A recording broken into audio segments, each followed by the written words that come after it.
Bonjour à toutes et à tous. Dans cette vidéo, on va récapituler un peu tout ce qu'on a vu ensemble sur les circuits en série et circuits en dérivation. Ce qu'on va appeler un circuit en série, c'est un circuit avec une seule boucle, c'est-à-dire qu'il y a un seul chemin pour l'électricité.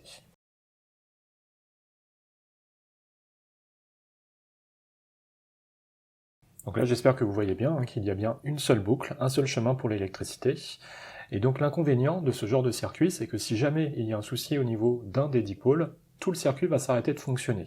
Par exemple, si je dévisse la lampe, ici, l'autre lampe finit aussi par s'éteindre. Étant donné qu'il y a un seul chemin possible pour l'électricité, s'il y a un trou quelque part, un fil qui est mal branché, une lampe qui est mal branchée, ou alors un autre problème, dans ce cas-là, tout le circuit s'arrête de fonctionner. Autre possibilité, c'est de réaliser un circuit en dérivation, c'est-à-dire avec au minimum deux boucles.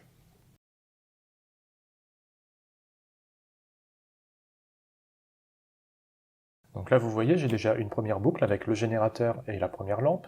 Et là, l'idée, c'est qu'on va pouvoir brancher des fils par-dessus les premiers fils pour faire une deuxième boucle avec l'interrupteur et la deuxième lampe.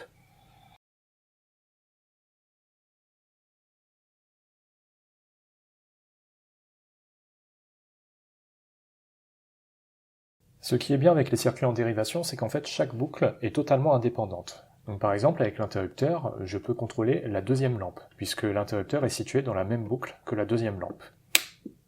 La première lampe, elle, n'est pas concernée par cet interrupteur. L'autre avantage lié au fait que les boucles soient indépendantes, c'est que par exemple, si un dipôle ne fonctionne pas bien, donc là je vais dévisser l'ampoule, on voit que la première lampe continue à fonctionner, parce que cette boucle-là, elle est toujours alimentée par de l'électricité.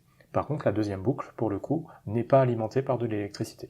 Donc c'est ça la différence majeure entre les circuits en série et les circuits en dérivation. Un circuit en série, si un dipôle ne fonctionne plus, tout s'arrête de fonctionner.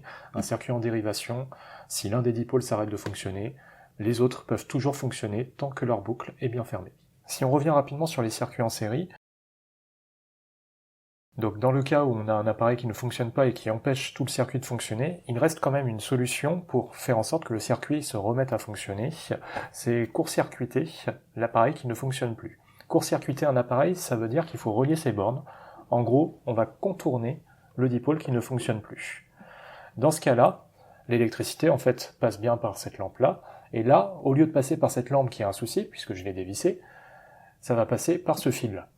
Donc ça contourne l'appareil qui ne fonctionne pas. Voilà, ce sera tout pour cette vidéo. Je vous souhaite bon courage dans votre travail à la maison.